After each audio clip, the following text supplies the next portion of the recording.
All right. Thanks, Vijay.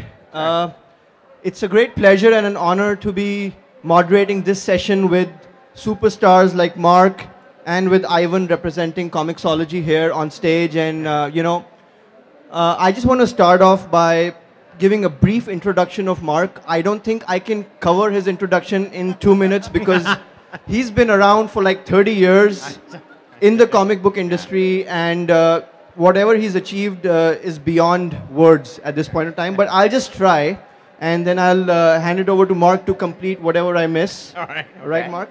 So, Mark, Mark and Ivan are here all the way from the United States. And it's anyone who's come all the way from United States knows it takes a lot, and I think you still must be jet lagging, and I hope you don't fall asleep during the session.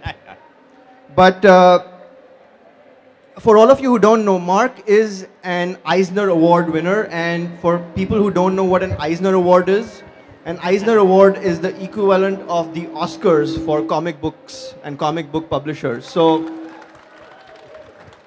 and Mark won the Eisner Award for Best Writer in 2012 for Irredeemable and a couple of other titles, right? Right. Before that, he's been associated with DC Comics, and he's worked on various titles like Superman, like Captain America, Flash, Kingdom Come, so all these are big names. His award-winning graphic novel with artist Alex Ross, Kingdom Come, is one of the best-selling comics collections of all time. Mark has been associated with comic books as a writer, co-editor of titles and franchises for almost 30 years now. So, Mark, there's some serious experience we're talking about here. I am really old. Yes. Yeah. And, if I've missed anything, please let everybody else know. Those are the high points, although tying in directly to what we're talking about, like the biggest venture in the last 2 or 3 years, aside from all of that material, has been working in digital and trying to sort of reinvent digital comics for the 21st century. So we've been lucky enough to, with my site, Thrillbent, and then working in conjunction with Comixology, is trying to find new ways of approaching digital comics. Yeah, absolutely. So I'll be touching upon Thrillbent Sure. in a bit from now, Sure. and also Comixology and how both of those tie in together. Yeah. But just let me start. Let me also introduce Ivan here Please. from Comixology. So, how many of you have heard of Comixology? How many of you use the Comixology app on your phones, on your tablets? Okay, not a lot of hands, Ivan. So I think you have a great opportunity to do some more sales here today. Your work's cut out for you. Do it. Seriously. But Comixology, just a few facts about Comixology. It was the highest grossing application on the App Store, and together with branded apps for other comic book publishers, accounted for majority of the 5 top grossing iPhone apps. Right, and if you're aware of what the gaming apps earn in revenue, this is serious money we're talking about here. So this is serious success. And having consistently ranked as one of the top grossing iPad apps on the App Store, Comixology was called the iTunes of comics by the New York Times in May 2012. So the App Store of comics is just sitting next to me, and it's available in front of you, so you can all log on and get all the comics which you want, which are not even available here. Yeah. Ivan, did I miss anything? Oh, no, I think you covered most of it. I think the one thing is that in 2013, we were named, as you were saying, the top grossing iPad app by iTunes for probably the 3rd year in a row. And we're the #1 non-game app, which is, if you look at the top 100 apps of iTunes nowadays, it's almost all games. So to be the #1 non-game app is pretty big, and really we thank a lot of the users and stuff like that. For the people who have used Comixology here, we thank you very much, because we know you love comics and we love giving you comics. So, saying that it was the top grossing app, Ivan, one question I'd like to ask you maybe offline is, how much does that mean, right? And I think being a top grossing non-gaming app really tells you that the future is about digital comics. why are digital comics, and why are those apps creating so much of awareness, and there's so much of talk about them? Why are we sitting here today talking about this with Mark and with Ivan? I think that's something which we're going to be touching upon. Personally, I'll just give you a brief background about myself and why I have got the privilege of interviewing these two gentlemen here today afternoon. So we run India's largest digital store called Readware, and we also have a lot of comic book publishers publishing their comics on Readware, mostly Indian, so we don't have the titles like DC and all, and I'm going to be spending some time with Mark to understand how we can do that for the Indian audience, right? Sure. So the first question to you, Mark, is this your first trip to India? Yes, actually it is. And Ivan, it's yours as well, right? Yes, actually. So, Mark, to start off, how's it been? Like, how's the experience been? Well, the experience has been amazing because in the States, while there are a lot more children and a lot more women and young women interested in comics, it's still, on the majority basis, it's still, adolescent males and college-age males. But here, there's just so much. It seems like the comics audience in India starts at a much younger age, which is great. It used to be that way in the States, and it's not anyway. We don't really do a whole lot of comics for kids in the U.S., print comics. So clearly places, magazines like Tinkle out here and other kids publications start you guys at a much earlier age, and that's evident in the fans that have come up. Right. Ivan, what about you? I think it's your first trip as well. Yeah, actually. We had heard that there was actually a good number of people that were in India that were using Comixology, and we thought when we were invited by Comic-Con India, it'd be a great opportunity to come out and say hello, to say thank you, to really meet with people face to face, which is what we do all over the United States. But in India, this is the first time, so we're glad to be able to. And are you happy to see the crowds? I think it's been amazing over yesterday Yes. and today. Yes. And I hear it's going to be even crazier tomorrow. Well, I think the crowd should build up all through the evening, and then I think it's tomorrow being the last day, it should be really, really packed. So I'm sure Mark's hands are tired with all the signing he's been. It's a short name. It's okay. So yeah. And you're experiencing Comic-Con India for the first time. Both of you are. You've been to Comic-Cons in San Diego and in New York. What differences do you see overall? Because this is the 4th edition of the annual Indian Comic Con. The event's actually grown a lot over the past 4 years, and it didn't exist 4 years ago. So to think of an event which didn't exist, the concept didn't exist 4 years ago to today where we are. What are your impressions about that? How do you compare, and what do you think we can go? I think it's very comparable. I mean, I think I've been going to San Diego since 1986. I've been going to most of those as well, and I'm here to tell you that you guys have come further in 4 years than I think a lot of conventions in New York and San Diego have come in 10 or 15. So the way you use social networking, the way you use Twitter, the way you engage your fan base and bring them in. I think that puts you above and beyond what a lot of conventions in the States do. So. I mean, me personally, my experience is that I only started going to Comic-Con, both attending and working, once it started to get really crazy. I know, Mark, it must have been really interesting seeing it when it was just tumbleweeds and it was it was actually it was more bare bones than and again. Yeah. This would have been something they would have aspired to back then. Yeah. And I think the number of people that have just shown up from yesterday and today is amazing. Yeah. And the fact that everybody here is very excited to see about comics, about cosplay, about superheroes, about all that. It's great because we need that sort of excitement sometimes in some of the shows that we have in the States. It's a lot about film and television, but here it's about everything. Yeah. So I think that deserves a hand for all of us. I mean, India is making its mark faster than the US in the comic book industry. I think that's really commendable. So let's move on to the digital side, which is where we're talking about, Mark. So Mark, you launched Thrillbent a few years ago, right, with the focus on digital comics. Yep. And from what I've read and what I've seen, you actually are creating comics with digital in mind, right? Specifically with digital in mind. Yeah, right, because traditionally we've always imagined comic books as replicas on digital, but Right. you have your reasons to kind of explain why it's not really, the paper is not really suited for digital at this point of time. It's really not. The thing, the approach that we took with Thrillbent was that some other smaller publishers were doing their own attempts at digital comics, but what they were doing was just selling you pictures of comic books. They were not using any of the tools and so forth that are available to you as a digital publisher. They're just shrinking the comics down to a size where it's harder to read the copy, and then selling you electronic copies of that. And Comixology made a lot of strides in terms of its guided view technology, so you can zoom in on panels and so forth. I was looking at trying to take that one more step, which was to design specifically for tablets and computers from the get-go. And then if we end up going to print somewhere down the road, that's fine.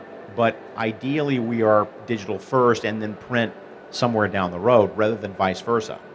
Yeah, so that's interesting because a lot of the concepts which we hear about today, especially for startups and new businesses starting off, they say, let's do mobile first. Yeah. Right? And here you are talking about digital first comics, yes. and then if it goes to print, which is a completely change, it's a big change in Oh, the it's a thought process. complete flip-flop Yeah, of the flip. paradigm. Yeah. So what are the challenges, in kind of taking that concept forward, which you faced, or Yeah. which you thought, There could were happen? there were a lot. I mean, first of them is that is getting people used to the idea that we are big believers in presenting free material for people to read, and then using building that fan base to create an audience that understands that if you want more of it, if you will put in money, if you will buy for, like on the storefront that we have we do everything for free on Thrillbent,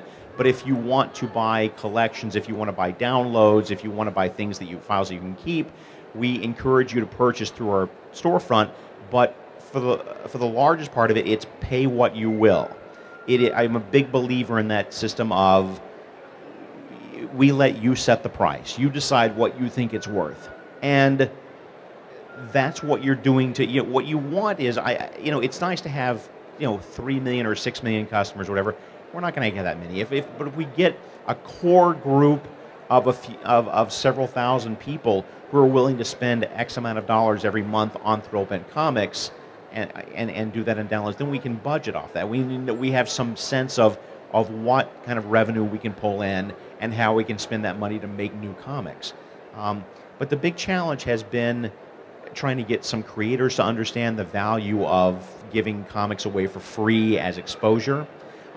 We were also, not only were we giving them away on free for free on our site, but we were also uploading our own torrents. We were creating file sharing files for people to put onto peer-to-peer networks and file sharing networks to share with each other for free, which in the States that's very taboo, because the publishers very much believe, DC and Marvel particularly, very much believe still that pirated comics are a giant dent in their revenue. I don't know. No one knows. My gut feeling is that that's crap.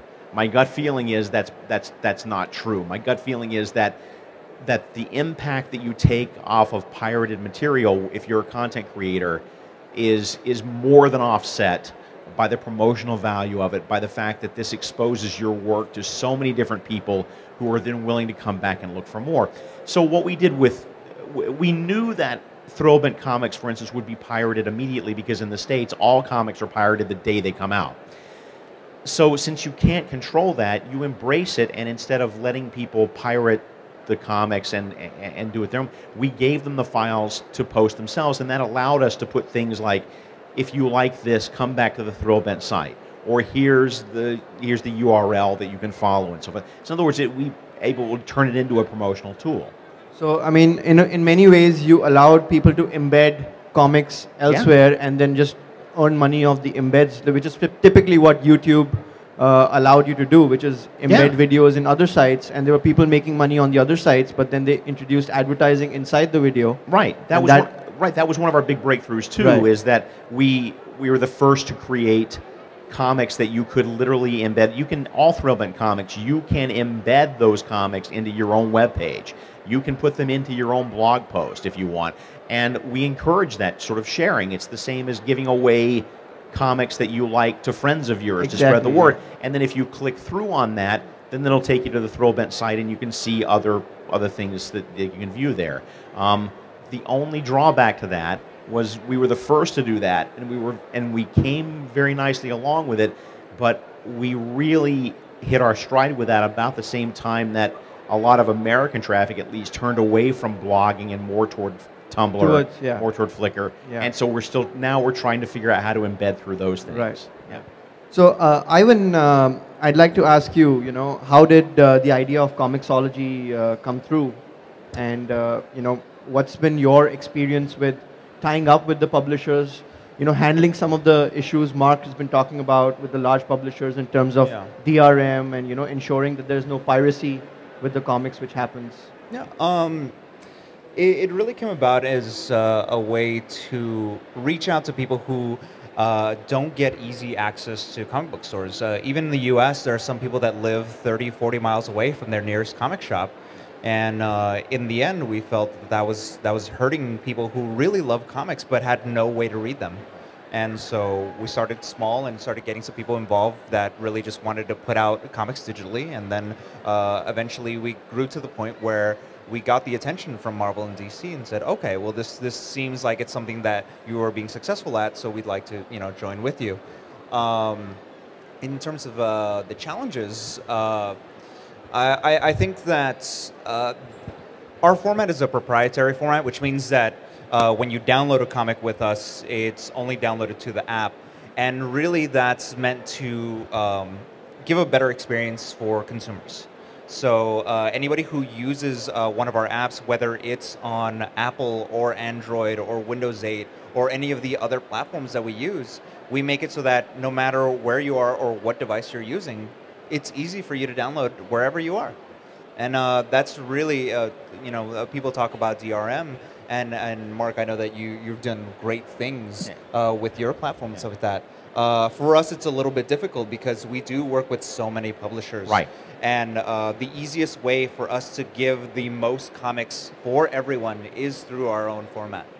But the other thing about your format that you failed to mention is that it's not only that you're cut across all those platforms, but once you've downloaded it in one platform, you read it on Comixology, you read across it. In other words, once I've downloaded on my Windows phone, Yes. it is available to me on my PC, on my tablet, Yes. everywhere. Yes.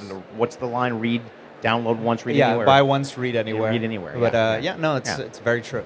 Thank you. Yeah, well, well, we actually, the byline for Readware is read anything anywhere. So Yeah, that's good. Yeah. yeah. So So and- where are you on the DRM scale? Where are you in terms of feeling? How does it work? If I purchase from you, am I reading strictly through the app? It's pretty similar to what Okay, Comixology does, Yeah. in the sense that we have our readers for all major mobile platforms, Right. as well as the web. And on the web, it's not Flash based like I think yours is.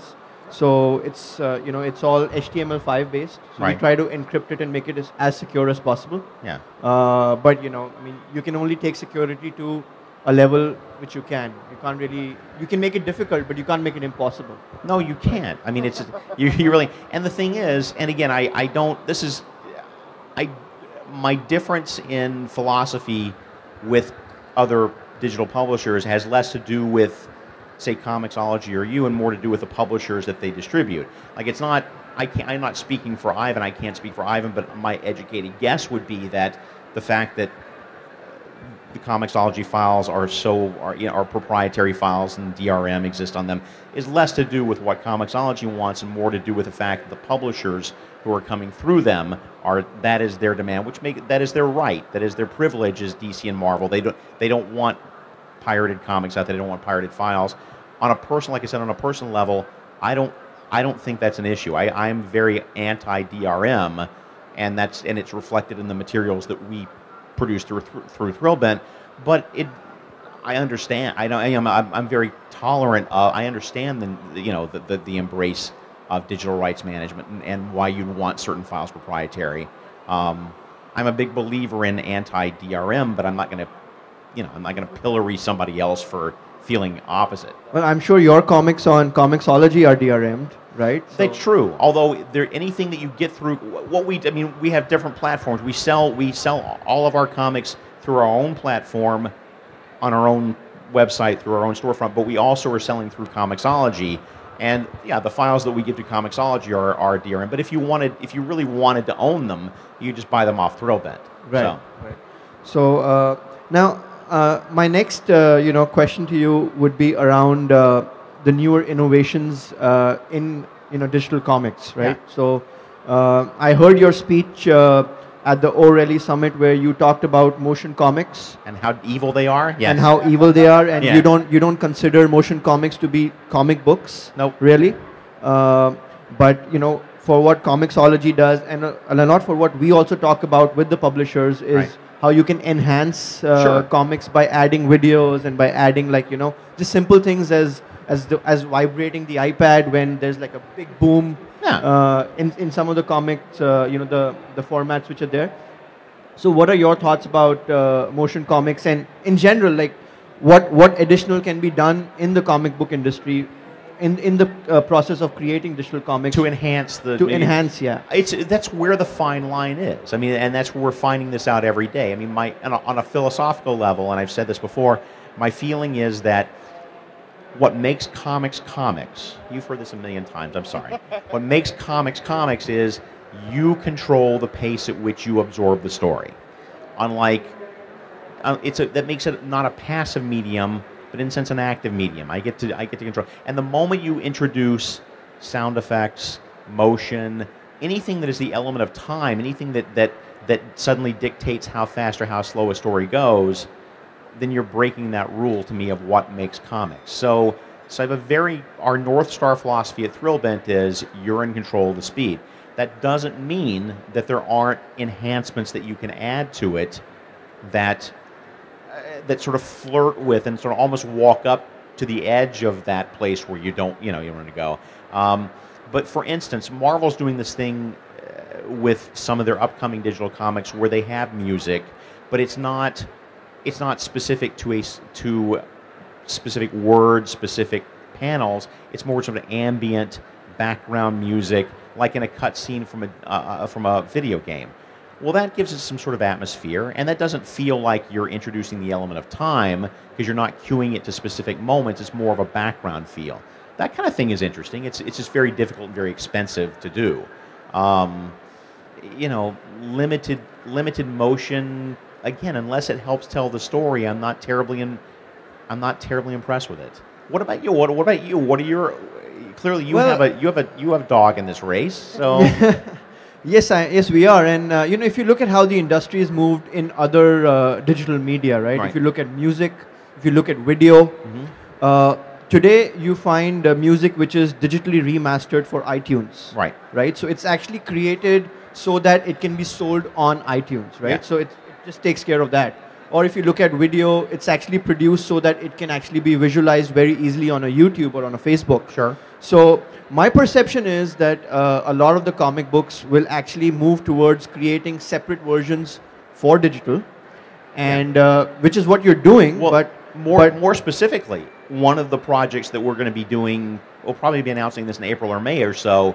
We're allying with an outside publisher to experiment very much in that vein, where we will be producing the same piece of work, both digitally and in print at the same time, but not in the traditional way of they're identical. It's still the same story, but we will be using that Thrillbent format to tell it digitally in our way, where you're able to use different tools, and the experience will be a little bit different. Whereas if you want to read it in print, it's still basically the same story, but it's almost an adaptation, if you will. But I want to do that at the same time and see what that gives us.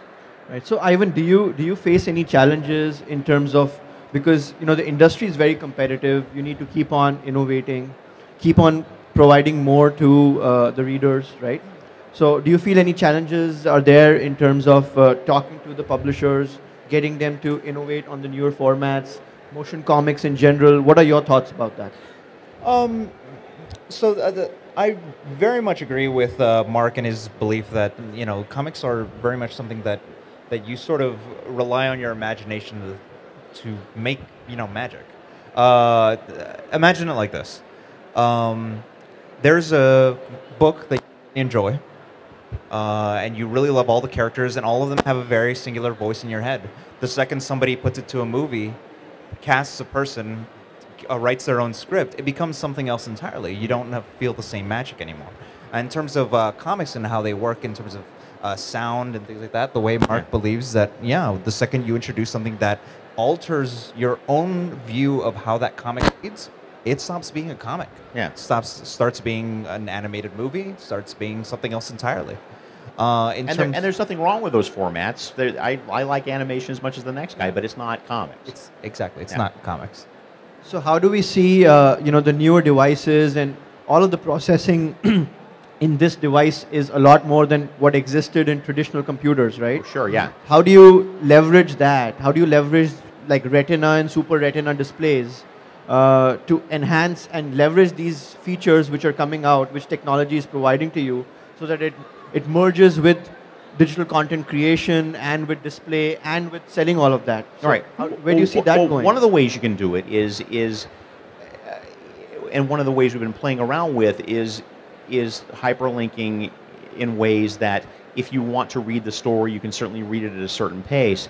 But if you want to know more about the characters, and again, just being able to literally touch a character and hyperlink into information about the character, bring up information that is your choice to do. You don't have to do it to read it. It's not forced upon you. But if you want to go more in depth with the story as you go, or another example, and this is something that we found with some kids in Baltimore about a year and a half ago, and they showed us this technology, which was great, which was the idea that you're reading, again, just sliding, page to page across. That's using the x-axis, if you will. You're just going left to right.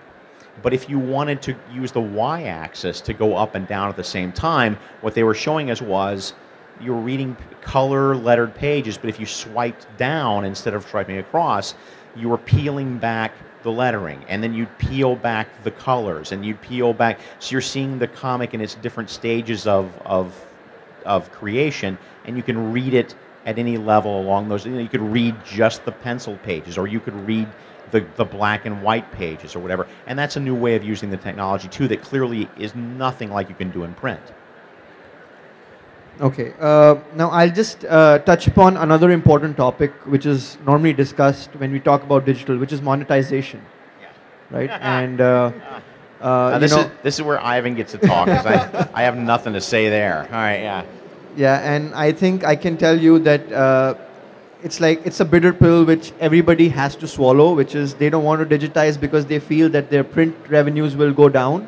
But like you said, 40, 50 miles away, you have comic book stores. Nobody's going to go there to buy comic books, so anyways, your sales going to be down, right? The good news in the states, I think we finally conquered that demon of publishers and creators feeling that it was cannibalizing their print sales.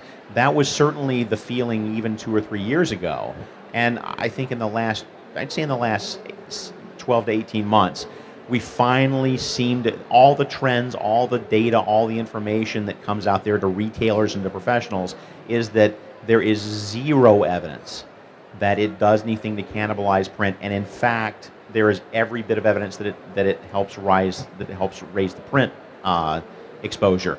That has a lot to do, as Ivan said, with the fact that there's 2 or 3 different digital devices in your house, but I have to drive 120 miles to get a comic book. Correct. So, but that said, I don't know if it's as much of an issue in here. Well, Mark, I can tell you that next time I'm doing a sales call, I'm going to call you up. I will absolutely. I'm going to ask the publishers to speak to you. I'll tell everybody you want that is a myth that digital eats into print. I think that, we've no evidence for it whatsoever, and in fact, we have exactly the opposite evidence. Yeah. I think that's what I strongly believe in, and I've seen as well. But Ivan, what are your thoughts on monetization? Because you're clearly the top grossing app, so there's a lot of monetization happening. Yeah. So what do you think about that? We are making a lot of money, but at the same time, so is print. Like there have been there's a site in the U.S. called ICV2, and they really take a look at the numbers of what's top grossing book, what's which publisher is beating out which other publisher, and in their studies they found out that print has actually been up more in the last couple of years than it has in the last decade. Yeah. And we don't like to say that it's because of the advent of digital, but we do get a lot of people at different shows telling us that they had gone years without reading a comic book until digital came along, until they found that storyline that they had picked up and then dropped because they couldn't get it at their store anymore. Right. And then just started reading again, like from there, and then new comics, and then telling their friends about it, and then eventually going into a print store to buy comic books again.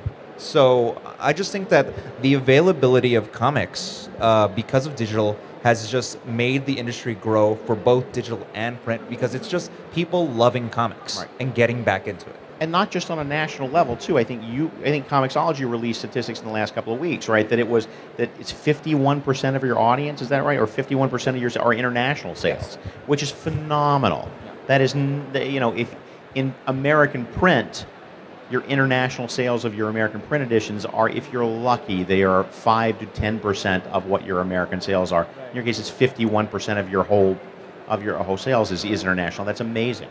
Yeah, and if you think about the cost you incurred to get that sales, it's like nothing, right? Exactly. Compared to the distribution cost, which would, going and setting up stores in all of these countries is impossible. Well, just the cost of print, just the physical cost of printing it on paper is prohibitive. Right. Yeah.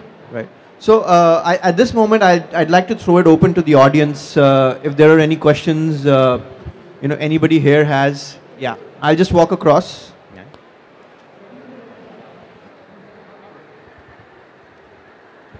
Can you just introduce yourself and? Hello, sir. I'm Shafia. I'm a journalist, a student journalist from IIMC. Basically, my question is to you, sir. So, how in India that because of technology, technology driven has affected the print? When we were small, we were reading cartoon, Chacha Chaudhary. Everybody might be reading, but now digitalization has been affecting and how it has affecting, we have newspapers and then in India the newspapers are rising, then how comics are doing it with it? Yeah, so I just agree with, I think she deserves a big hand for asking the question, but just to answer your question, just discuss that it's actually increasing awareness about print. The fact that you have an entire catalog available to you on your phone or on your device just increases your awareness about what's out there in the market, and that just helps a lot of publishers showcase their content better. So the other thing about digital comics is that there's no limitation on the number of print copies you need to be able to print it. Even if you have just one copy which can be sold, it can be sold from here, right? So it has affected in India, digitalization has gone over the print.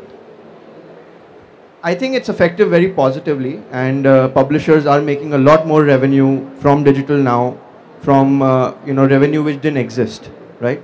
So we can touch base on that later. But anybody has questions for Mark or Ivan here? Okay, this guy looks cool, so he gets to ask a question. Hey, it's just a personal dilemma that I would, I just want you guys to just mull over. It's for Mark, actually. Do you think with so many independent comic publishing houses coming in all across the world, do you think there'll ever be a time when we will run out of superheroes or supervillains or anti-heroes or whatever it is? Do you think we will, do you think somewhere we'll be like, okay, that's it. All the powers are out there. I hope so. Actually, I kind of hope so, because I think that one of the big shortcomings of comics in America, certainly, and I see it in other parts of the world too, is that too often comics and superheroes become synonymous with one another, to the point where most people who aren't at this show or shows like it think that all comics are superhero comics. And I resist this, and I push hard against this because comics is not a genre, comics is a medium, and you can tell any kind of stories you want to. This is, again, why I'm in awe of what Comixology has been able to achieve in terms of its international penetration, because you're getting so many people aboard who want to read things that have again, there's nothing wrong with superheroes. I love superheroes, clearly. But, you know, I mean, I love donuts, but I don't eat nothing but donuts. It's not, I don't eat nothing but donuts. I know you think I'm lying, that's true. I hope that there's that there's an end to superheroes at some point, or at least that we stop concentrating on new superheroes and spend a lot. That would be much better energy spent towards romances, horror, western, science fiction. Timeline? I don't know. Who knows? All right, we have another question coming from here. Actually, I wanted to ask both of you the same question.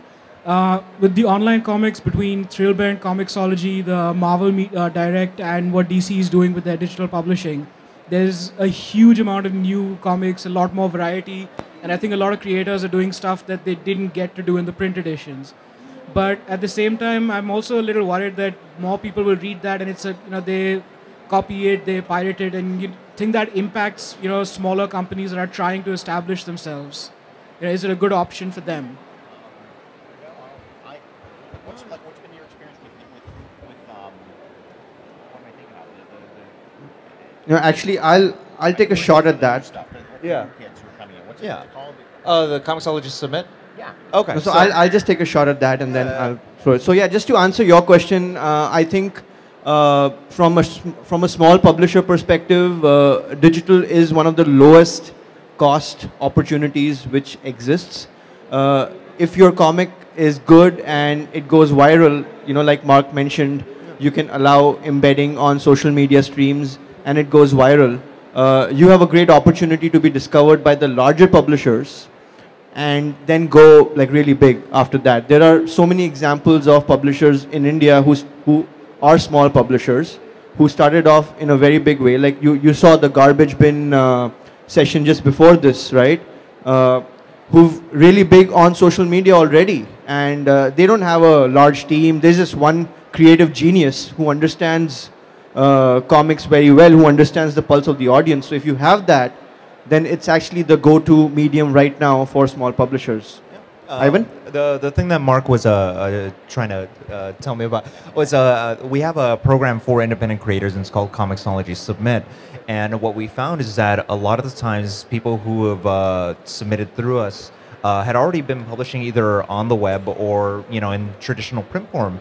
But it wasn't until they started submitting through us digitally that they were able to reach the widest audience possible.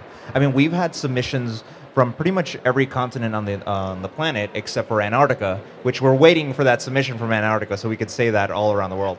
But we have people from South America, from Asia, and they're finding that they are finally breaking out beyond the boundaries of their country to be able to reach people, in different continents. And the way piracy works is that it's trying to spread something as far and wide as possible. So if you're doing it digitally and have the potential to make money off of it, why not do it? Yeah, exactly. I honestly don't think that digital is anything but a boon to smaller publishers. There is a fear, and I understand this, there's a fear that the signal to noise ratio is so large that you might get lost in all the material out there on the web, that if you've got a good comic, you may be afraid of the fact that it's hard to find an audience, hard to get penetration. Let me tell you this. Every month, Diamond Distributors, which is the guys that they put out a catalog of comics every month that is that thick, and it is like crawling through broken glass as a retailer to figure out what in there is worth ordering and what is going to get attention to the fans and stuff. And every retailer I know wants to put a bullet in their head about halfway through that catalog, going through every month. So it is not, I would argue that it's not any harder to find an audience on the web than it is to find an audience through Diamond Distributors, because in that catalog, unless you're one of the big players like DC or Marvel or Dark Horse or whatever, you're just, you're in there with 10,000 other guys who are jockeying for that same, that same attention, and it's not any easier. Yeah, so I think that's a big thumbs up for small comic book publishers. I think you are one, so all the best to you. And you have the Comixology program, Comixology Cement. Yeah. You can reach out to them, and who knows, you might be working with Mark one day. All right, so before I wrap up, I have time for one last question. It needs to be a very, very brief question, and you need to mark out to who you want to. If it's a question to me, I can answer later, but if it's a question for Mark and Ivan. Mark, sure. Hi, Mark. Hi. I'm Karthik, and my question is, the Indian comic superheroes have basically revolved around the medieval or cultural superheroes, while the American superhero characters have generally revolved around, say, the futuristic superheroes. Right. So what are the grayscales to be discovered in between for the upcoming comic illustrators? That's a really good question, and I think the answer is that with the grayscale is history. The grayscale is that the reason that American comics don't mine from American culture and American heritage the way that Indian comics mine from Indian history and Indian heritage is because American heritage is 250 years old. That's it. I mean, that's so there's nothing to mine from. So we tend to cast toward the future and so forth. There is so much deeper and richer culture here that I think that we can make. I think that there's room for crossover in both ways. I think that Indian superhero comics could do a little bit more in terms of less embracing of the past and less embracing of deep culture and looking more toward futuristic concepts. Whereas in America, we could be a lot smarter about mining from our own culture, which we don't do well. All right. Well, I would end with that. Thanks so much. Thank you to the audience for being so patient, and please give them a big hand.